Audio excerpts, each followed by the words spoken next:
Om Ganganapataye Namaha. Om Ganganapataye Namaha.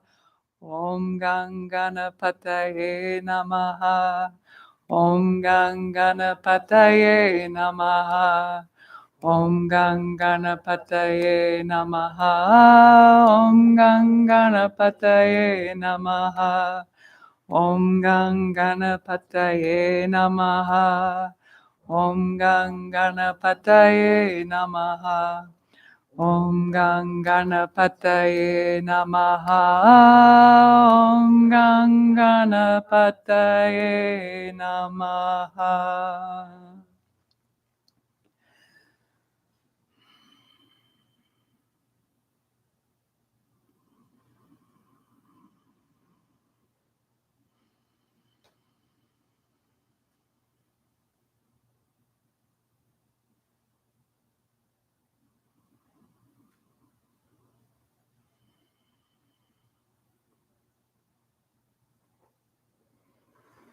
Oh, Shri Ganeshaya Namaha. Thank you for playing with me. Let's all stand up. I'm going to do a little bit of movement.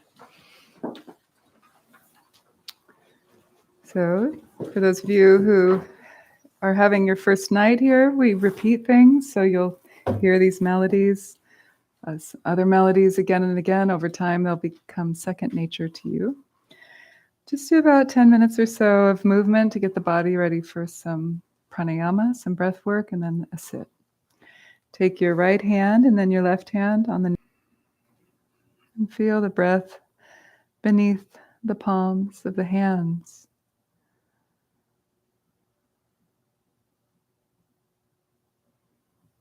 And the weight even between the 2 feet.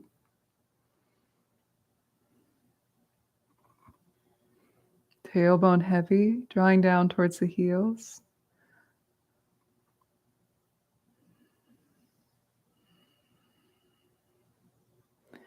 These movements stem from a Hatha Yoga text called the Hatha Tattva Kaumudi. These are called the Dasha Chalanam, the 10 churnings. Simply 10 ways to roll the joints of the body, increase circulation, mobility. So now with your next exhalation, let's release the hands from the navel. Bring the feet parallel, hip width distance apart. I'll show you from the side, but you can stay where you are. Right foot slightly back and put the weight on the top of the toes. Rotate outward. 1, we'll do 10 reps. 3, 4, 5, 6, 7, 8, 9, 10. Reverse. 1, 2. You can do this on your cushion or off your cushion. Either way is fine. 7, 8, 9, 10. Then step. Other side. 1, 2. Feel the navel draw back. Reach up through the crown of the head.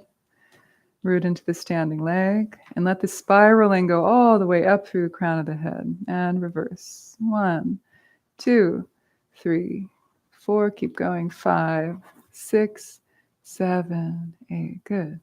Now weight even on both feet, hip width distance apart. Now we'll do head rolls. We're working our way from the top to the bottom of the body. Exhale, chin down.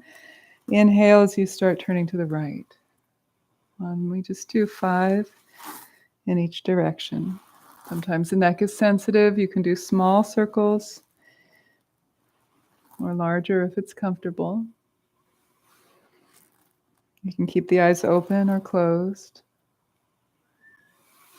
3, 4. As you move the head, don't lose contact with the earth. So relax the soles of the feet. Last one. Relax the shoulders. And then reverse. 1. Notice if the jaw is tight. Relax the jaw and the ridge of the shoulders, the belly. 3, 4. Last one. And 5. Now coming to center, inhale, face to neutral.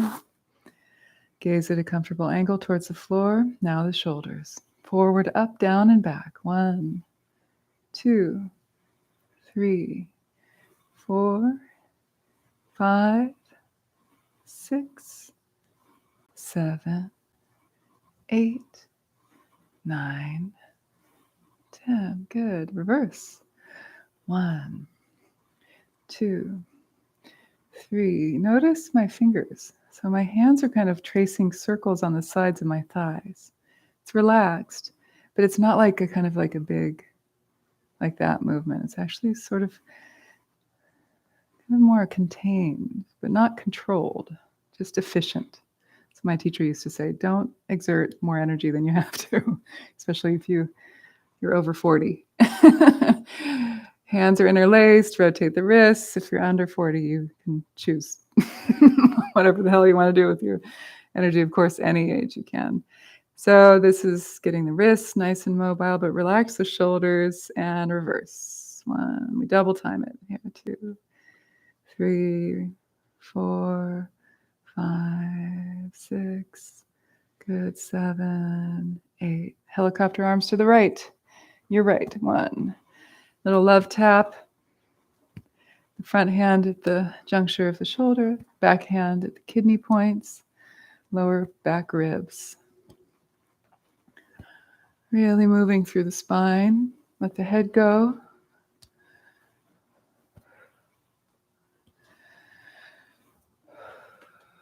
Breath is just natural. While you're doing these 10 turnings, it's not like a controlled ujjayi breath. You're just breathing naturally.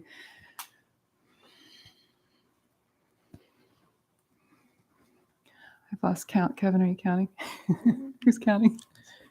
26? 27? What? You're making that up.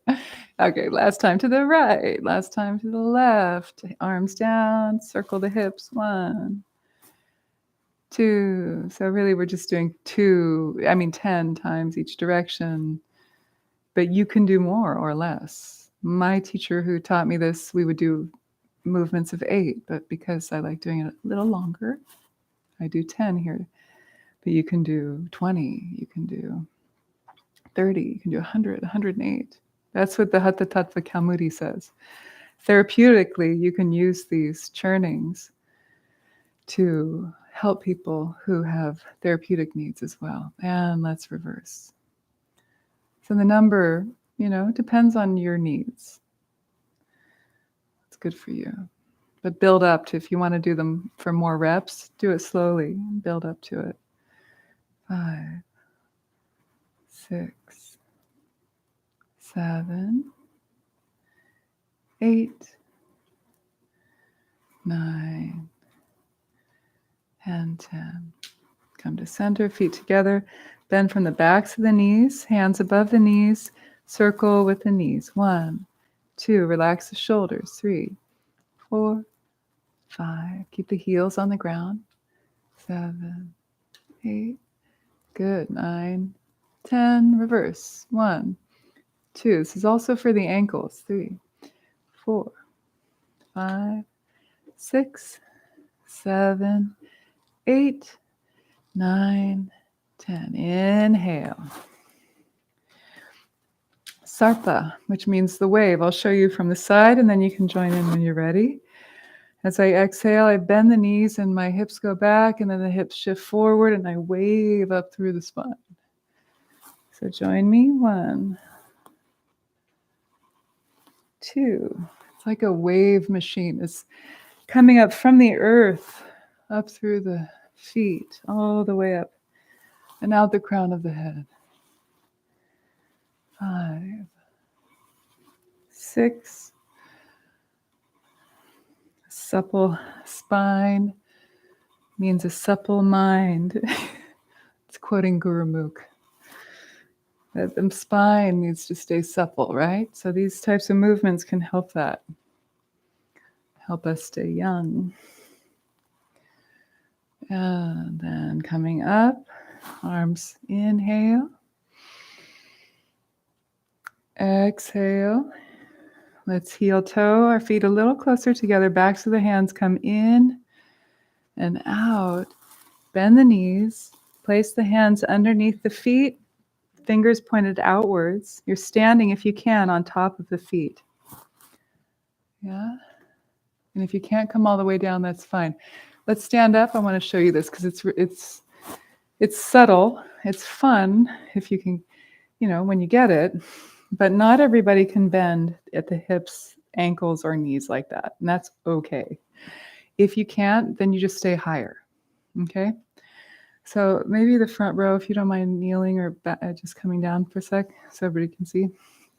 So to come into it, you raise your arms, inhale. Exhale as the hands pass in front of the face. Then when they're about the level of the heart, back of the hands come in like that, okay? And while the hands are doing that, the feet, which were a bit wider, heel toe a little closer together. So watch my hands and my feet. Hands and feet are always moving together. They're communicating.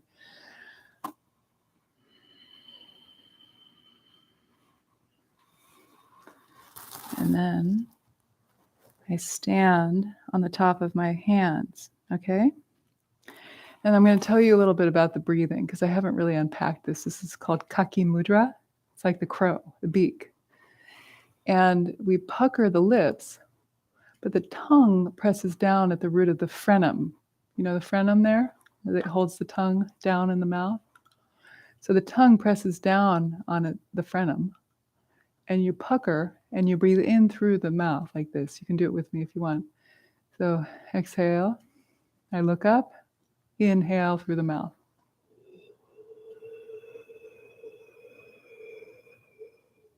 The feeling is like a bird sucking in water. Have you watched a bird drink?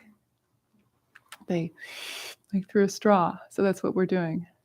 And then when we breathe out, you close the mouth, breathe out through the nose, and the tongue moves. The tongue presses against the hard palate right at the top of the teeth. So you can press that and you can kind of feel how it spreads the teeth a bit. It feels like it at least. Okay, so let's just do that let's do 3 breaths out, not in the squat. Let's just do the breathing. Okay, so exhale completely. You can all stand up now if you want. So let's exhale. Turn the face up, pucker the lips, tongue down on the frenum, inhale through the mouth.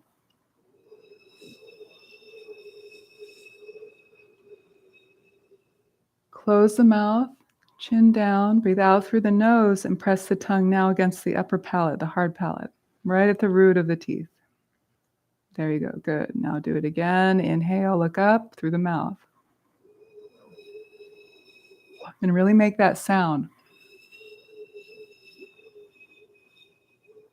Close and out through the nose. Press the tongue at the hard palate, right at the root of the top front teeth. Last time. Pucker, look up. Drink in the air. You're drinking in the air all the way down to the anus, all the way down the digestive tract to the anus. Close, exhale through the nose. So, after a baby is born, one of the first things it does is find its way to the breast, hopefully. And what does it do? It starts moving its mouth, right? It starts puckering. And that is that's the beginning of this amazing being waking up its digestive functioning. It's never eaten or drank anything until then, right? Because it all came through the umbilical cord. So when we pucker like this, when we go, we're actually stimulating the whole system, the whole basically tube from mouth to anus as we breathe in.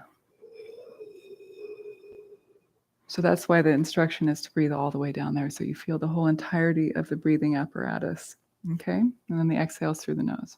So if you can't do the full squat, what I teach is just to come here, yeah? Like here, or you can even come to the hands on the knees, okay? So let's go ahead and do it. We'll do 3 breaths in the squat. So stay within your limitation, honor your knees and so on. Let's inhale and then exhale together. Then inhale, raise the arms overhead. Hold the breath in as you lower the hands. Then exhale as the hands wave in front of the face. Back of the hands now, open, heel toe. Squatting, if you can, stand on the top of the hands. Otherwise, do your variation. Inhale, as you pucker, look up. Tongue down on the frenum. Close the mouth, chin down, close the eyes, breathe out through the nose. Press against the upper gums. Inhale as you pucker and look up.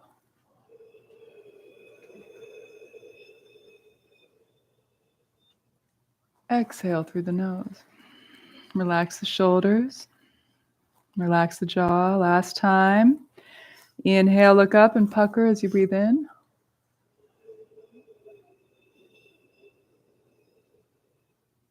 And then exhale through the nose. When you're empty, come off the hands. Inhale. Uttanasana. Feet together if you can. Exhale. Fold forward.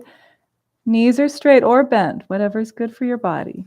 Take 5 breaths here. Uttanasana, feeling the inversion. Stay. The hands, if they can, touching the floor, the mat. Let the head completely go. Don't hold the head. Yeah. Let the neck benefit from that traction. The vertebrae need that space. Good.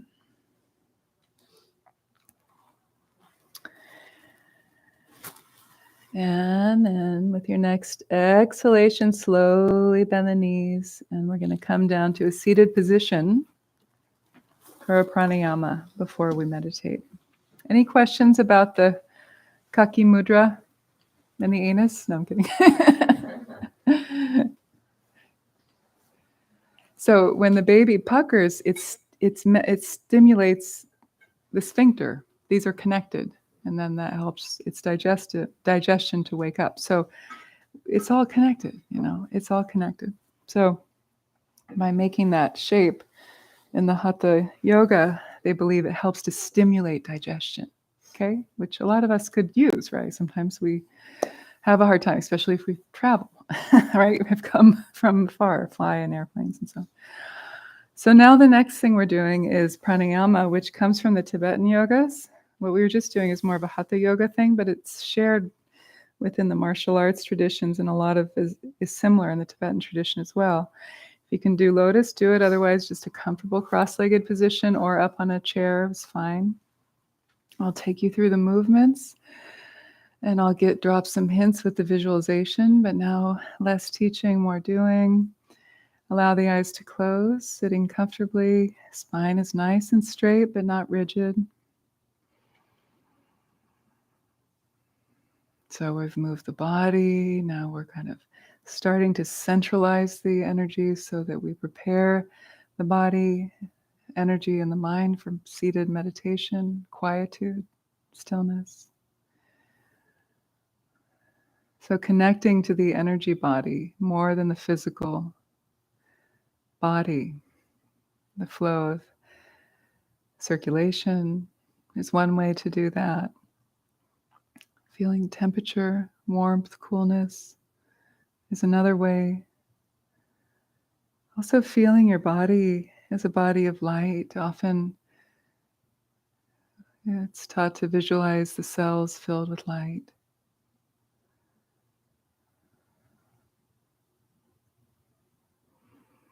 And in the subtle body anatomy of the yogic traditions, we have a central channel and then the 2 side channels. So with these breathing exercises, we're purifying those 3 channels. And we're encouraging the prana to become centralized in the central channel. And that brings about samadhi. meditative concentration and bliss.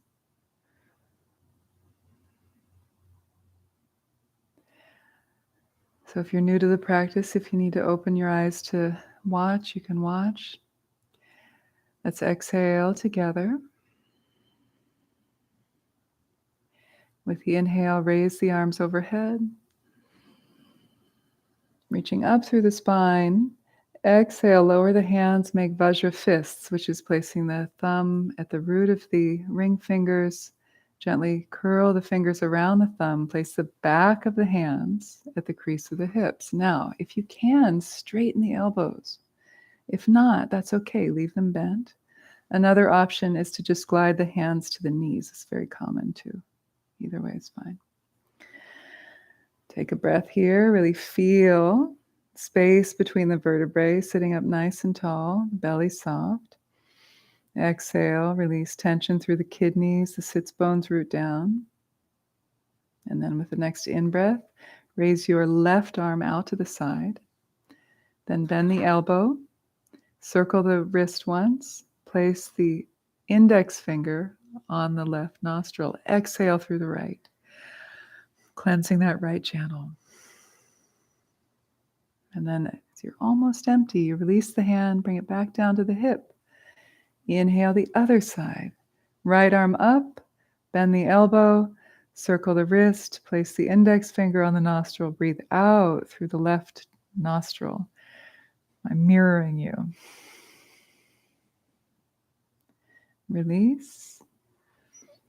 Same thing, 2 more rounds. Inhale. As you inhale, you can imagine inhaling rainbow light into every cell of the body. Exhale, now cleansing that channel a little more clearer. That right channel becoming a little more crystal clear of impurities, of negativities. Now other side. Inhale. Right arm. Rainbow light filling the body. Place it. Exhale. Cleansing that left channel. Crystal clear even more. Release. Other side. Last round. Inhale. Rainbow light. Exhale. Completely cleansing that right channel. Good. Release. Inhale, right arm. Bend elbow, circle wrist, place it. Exhale. Good. Elbows parallel with the floor. Palm is forward. That's it. Completely cleansing that left channel and then release. Now both hands are at the hips or the knees. A nice long inhalation, hand stay, and a 3-part out breath, cleansing the central channel.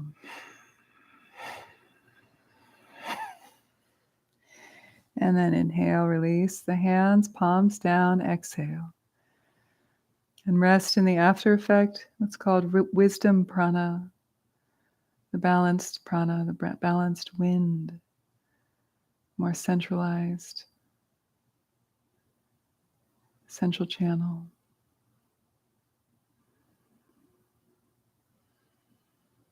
And feel the belly soft,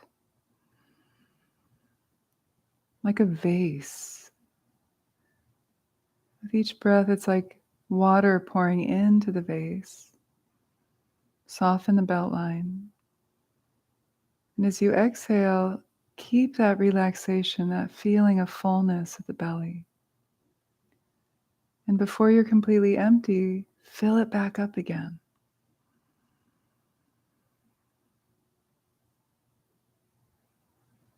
Exhale, relax the belly. It's called kumbhaka, the vase breath. Inhale, filling. Front, back, and side, and the chest too. And then exhale. But let the belly, the hara, stay soft.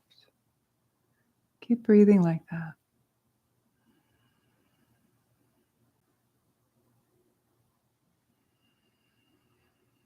You're not holding the belly firm. You're not worried about how you look. Just let that belly soften out like it's like a beach ball. Because you're cultivating and building the prana at the hara, this navel center.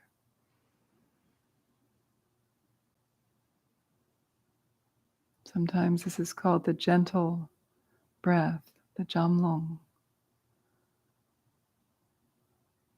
It's gentle, unforced.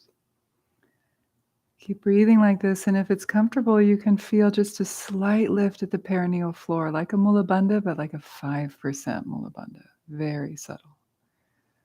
And that closes what's called the lower doors, so that the prana doesn't leak out through the lower orifices.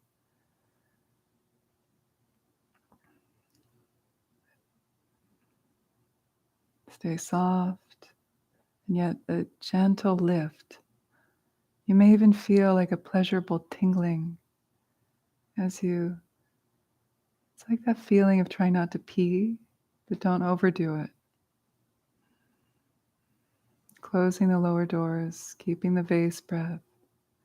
Inhaling, filling the belly, filling the lungs. Exhale, and yet let the belly stay soft. Let the gentle lift of the perineal stay engaged. We'll do 5 more breaths, and I'll count 5 counts in breath, 5 count out breath. If it's too long, don't worry. Just go at your own pace. So let's all inhale together. Exhale together, relaxing. And then inhale, 1, 2, 3, 4, 5. Exhale, 1, 2, 3, 4, 5. Stay soft at the navel. Inhale, fill it back up. Inhale, 1, 2, 3, 4, 5. Now a slight hold for a moment, holding in, and then breathing out like silk. 1, 2, 3, 4, 5. Inhale. 1, 2, 3, 4, 5. Hold for a couple counts and pack the prana down in the belly, even soften the belt line a little more. Lift at the perineum. Exhale. 1, 2, 3, 4, 5. Let's do one more. Inhale. 1, 2, 3, 4, 5. If you can, hold in for 5. 1, 2. Soften the belt line. 3, 4, 5. Exhale, soft exhale. 2, 3, 4, and 5. And now relax all control of the breath and breathe naturally. Let the body be flooded with the experience of this kind of cultivated energy in the body.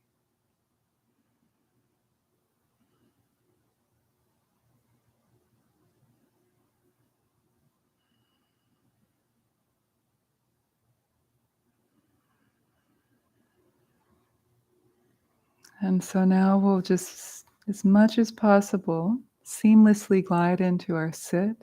If you would like to readjust your posture, please do that. Take care of your body. I do that. You can do that. But try to maintain this nice feeling that the pranayama has given you.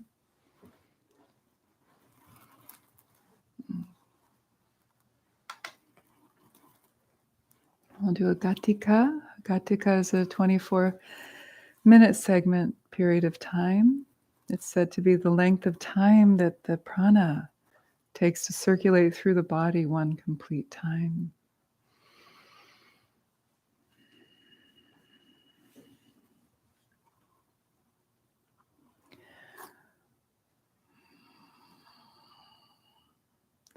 Notice if there's a bit of a tension or a panic. Oh my God, I have to meditate now. Just forget all of that. Just come into it totally relaxed, natural. In fact, meditation is just simply finding and familiarizing ourselves with the natural state, uncontrived, unforced, unfabricated, natural state. The body relaxed, at ease within itself.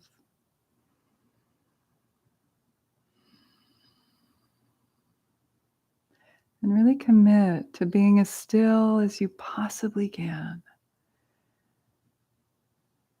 The time for movement has passed. And yet find this quality of relaxation and comfort.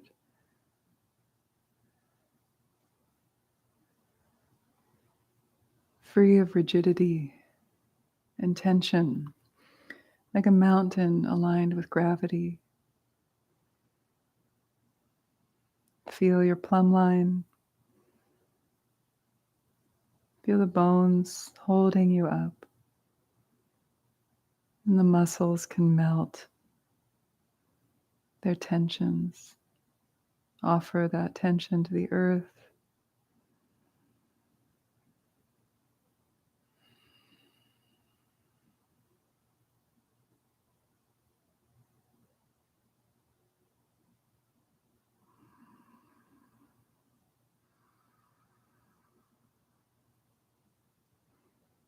Let the tip of the tongue rest at the upper palate, at the root of the top front teeth. And then relax the lower jaw away from the upper jaw. Lips can stay gently together or slightly parted. Breathing through the nose and or mouth is fine. The eyes can be slightly open, gazing at an angle towards the floor. They can be closed as you wish.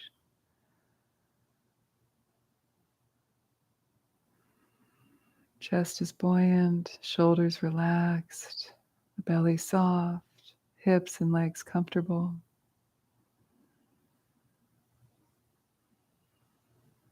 And let the breath be natural, free-flowing. Let go of any control of the breath.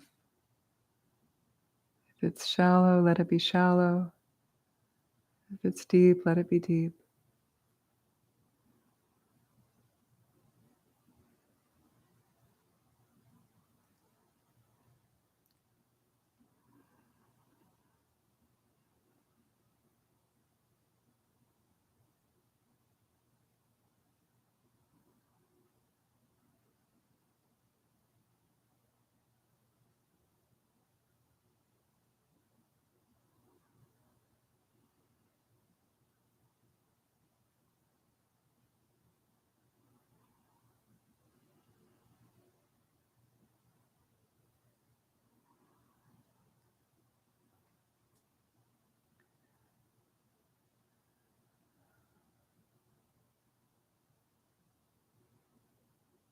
Noticing daydreams, fantasies, distracting thoughts, just like clouds floating by in the sky of your mind.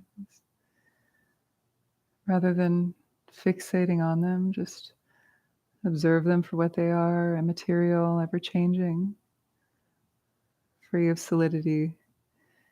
And return to the breath and the body and that quality of relaxed spaciousness. That relaxed spaciousness is the awareness. Awareness that pervades thought.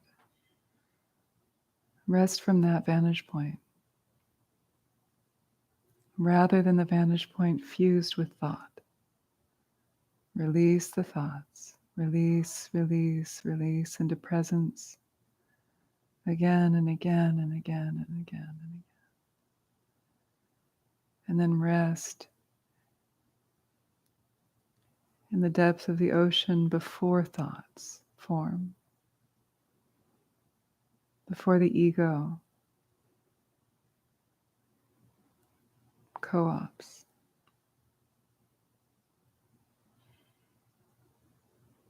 And settle the mind in its natural state.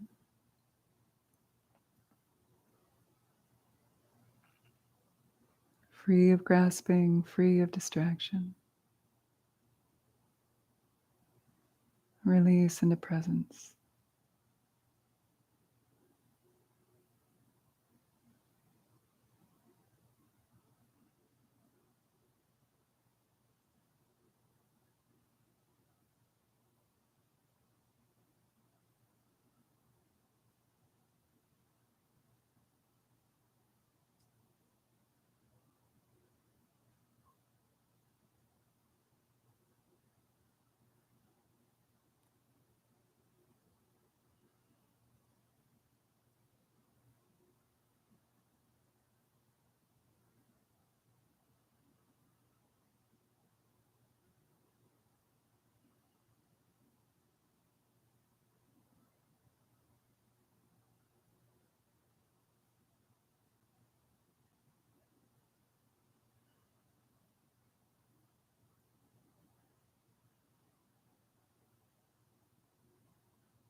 And a little tool, an aid, if you have a thought that refuses to release, or a pain, a heartbreak. You can also breathe it into the heart. Welcome it home like a small child, taking that feeling into your arms and holding it, giving it space to just be. Breathe with it. See if you can release the tendency to think about it, evaluate it, or fix it. Just breathe with it. And then soften with the out breath. Soften into more presence without cutting out any part of yourself. It's all welcome here. All of it. The parts you hate, the parts you push away. Can you welcome that here? Into that spaciousness, like the arms of Mother, Father, the great goddess.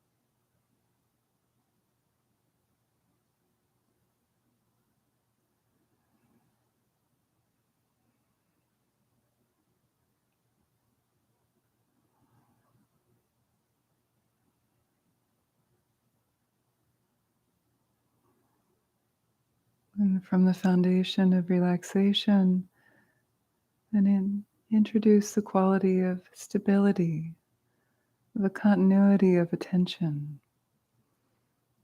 moment to moment to moment. not abandoning yourself. Can you stay? Can you stay?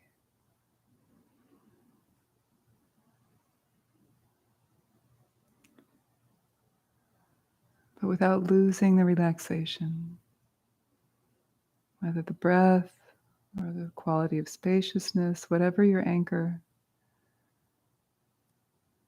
relaxation and stability, mindfulness.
And sometimes within relaxation and stability, a little dullness can settle in, maybe even boredom. So this is when we introduce selwa, the clarity or luminosity, this quality of the inner light. And if it helps, you can even imagine turning up a dial within you, the inner light dial, clarity, the quality of sunlight, like luminosity, the brightening, feeling of wakefulness.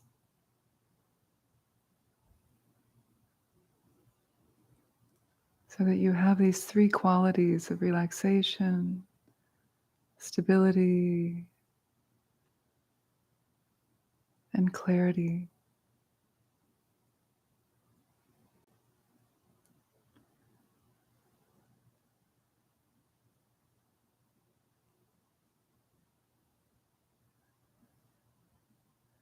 Naturally brings about the quality of calm abiding or shamatha, which is concentration, the portal into samadhi. It's actually quite simple,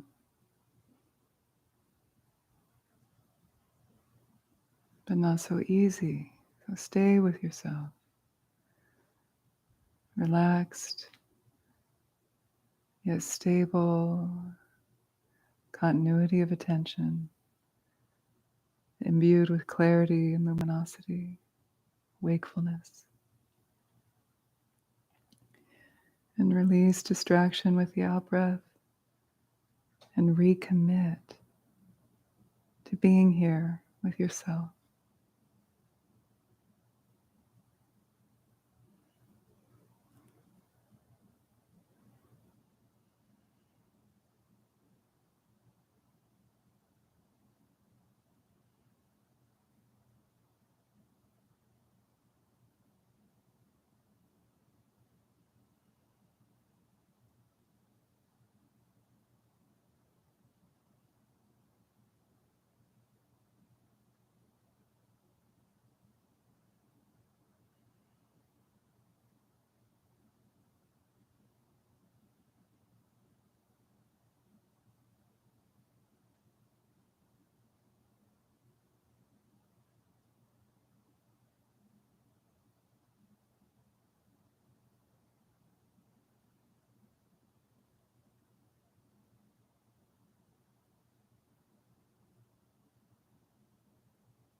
And when there's a fair amount of stability, channel that, a little bit of that energy, and turn awareness in to look at mind itself. Who is meditating? And then release, relax, and just rest. And what you find or don't find, it's an experience, not a thing. Turn and look, and then relax. And rest in the afterglow of that looking. Who is meditating? Where is that so-called thing called the mind? Is there a location? Is there a source? Is there a destination? Thought? Where do they go? Look and then release and rest. From time to time, not the whole time. From time to time, look and release. And let go of any sense of the ego meditating. Release into presence.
And again, even more in these last few seconds of our meditation, relax even more deeply, like totally let go of any effort, that natural state. And just rest in that quality of being. The posture might even relax a bit, but the inner posture relaxes. Let go of all effort.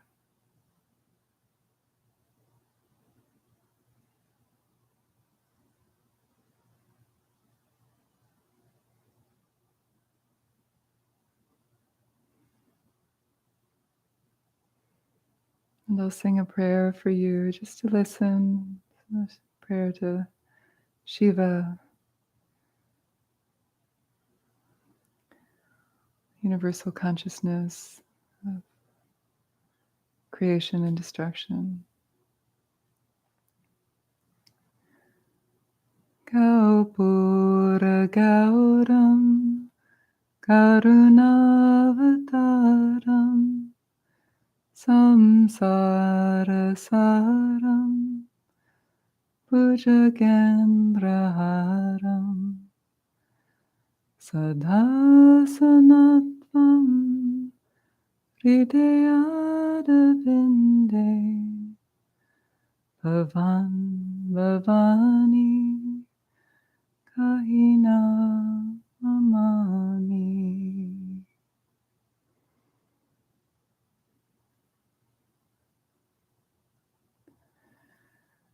And let's dedicate the merit of any positive energy that we might have cultivated through our practice. Sending it out like sound waves as you hear the bell, the jinlap, the blessing waves radiating out like a blanket of light to those in need in Syria, Turkey, earthquake, other parts of the world in need, Ukraine, Iran, Tibet, United States, everywhere, really, and beyond.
Thank you.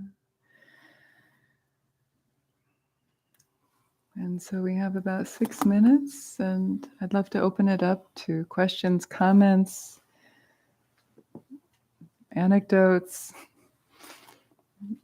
Personal questions are helpful for the whole group. You might feel embarrassed or like, oh, I should get it, but I don't. Everybody else gets it, but I don't. Like, let all of that go.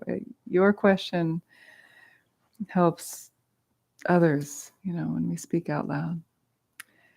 And very often, you're not the only one who might not be getting it or might have a hard time with concentration. What am I curious about? Anything really you want to bring to it. But I'm curious in terms of the meditation also. I just might put a seed out there as like, were you able to feel the building of the relaxation, the stability, the clarity? And if so, did you feel that perhaps you reached a sort of place of equanimity? Maybe not. It's okay if you didn't.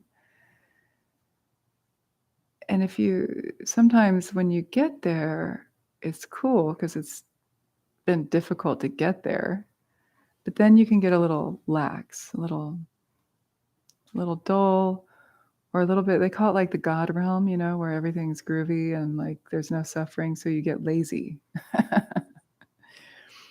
And so when you feel that happening, that's when you turn awareness back in upon itself and say, well, who's such a great meditator? Who's so blissed out right now? Or who's such a loser, I can never get it. Even then it's good to say, who's that? But then it's the mind looking at mind, because we think we exist, but we actually don't. We do, but we don't exist in the way we think we do. So this is meant to point you in the direction of discovering how you really exist. So I'm curious about that. But you could ask anything. You could ask about the mantra, you could ask about yoga. Don't ask about politics. I'm like, yes, Susan. Hello. Hi. Some of us meditate at home on our own, and I Yeah. wonder if it's been observed that there's some added value to meditating in a group. Well, yes, I hear it and I feel it. Did you feel that? Yeah, I felt it's really, really, really interesting feeling. Yeah. Just different, or maybe more held, more capacitated? Unifying. Yes, yes, yes. It's true. There is a unifying, there is a quality of the communal sit. We're all here together. We're not alone. And that feels really good. I've done solo retreat and group retreat, and I find that I have an easier time in the group. You know, it's hard to be on your own. It can be really great sometimes too when it starts happening. But the group, it's like we get carried along with the group. And then as a teacher, it's really fun because then I'm like, oh, like you're my babies and I'm holding you, like I'm not just, sometimes I'm like just doing my little thing. I'm like, oh yeah, Chandra, don't forget,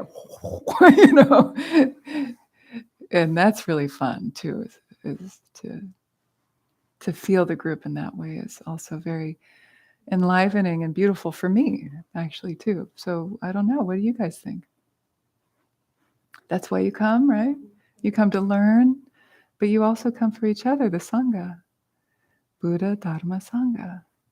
Buddha is the teacher, Dharma is the teachings, and the Sangha is the community. And without the Sangha, we don't really learn the Dharma because we get to learn patience and compassion, and we get inspired by our friends or challenged by them. Yeah. What do you guys think? Or is there something else that wants to come up? Susan's my neighbor, so I'm happy to have you here. It's your first time. Yay. Yeah. Yeah. You're an educator too, and I'm sure you know what it's like to have that feeling in a room with people. Yeah. Yeah. It's cool. Yeah. You have a question? Something I'm noticing and leaning into. It's on the cusp of being a question. It's all right. There's often a sense that awareness is just awareness. Yeah. It doesn't take any effort.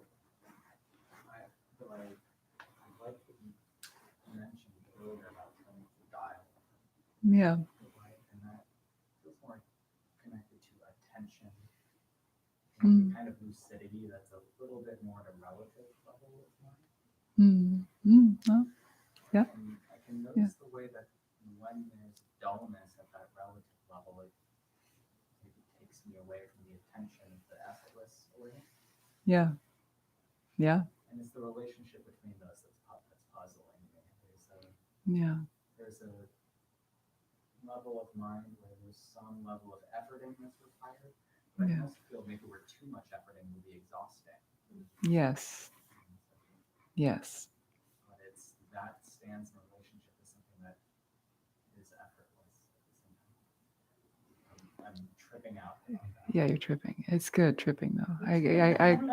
I'm tripping with you. Yeah, it's like, I mean, have you heard the parable of the Buddha teaching the musician how to meditate? Maybe this will help. There's a story that this great, I think, sitar player, it's like the Indian guitar, but more complex, became a student of the Buddha, and he asked the Buddha, how can I meditate? I have such a hard time. And he said, well, how do you tune your instrument? If it's too tight, does it sound good? He said, no. If it's too loose, does it sound good? No. So you have to find that sweet spot, right? Between the too tight and too loose, that's meditation. So yeah, you're finding that edge and you're surfing that and you're getting it, but then it's a good place. You're in a good place. So just keep following that. And when you feel tight, relax. When you feel too relaxed, turn up the dial. If that dial, it's true that like on a relative level, the dial is like a relative level, turning up the quality of attention. But luminosity, selva, is actually a quality of rigpa. It's the quality of your awareness. So you're actually maybe more, yeah, like it's a helpful tool to say, turn up the dial. That's what my teacher taught me. And it helps. Also with chronic pain, it's helpful to think of turning down that dial. There's something about turning the dial that speaks to our psyche. Turn it up, turn it down. In any case, so the metaphor of turning up the dial can be helpful, but really it's already there. It's a full blast already, but it's just sort of clouded because of our habits and our delusion. Rigpa, they say Rigpa, the quality of Rigpa is a knowingness, like a cognizance, and Rigpa means awareness. It's vidya in Sanskrit. It's like consciousness. It's Buddha nature, right? So that Rigpa is the Tibetan word for that. And they say that it is knowing, conscious, and luminous. So they say Rigpa is like the sky, but it's different, right? Because the sky is spacious and vast, but it doesn't have those qualities of awareness, of consciousness. It's not cognizant. It's just space. And then it's got that luminosity is like the manifestation of that space and knowing, like the sun and its rays. So yeah, so it's like, yeah, we do turn it up as a tool, but then really it's already there. Does that help a bit? Okay, good. Yeah, cool. Okay.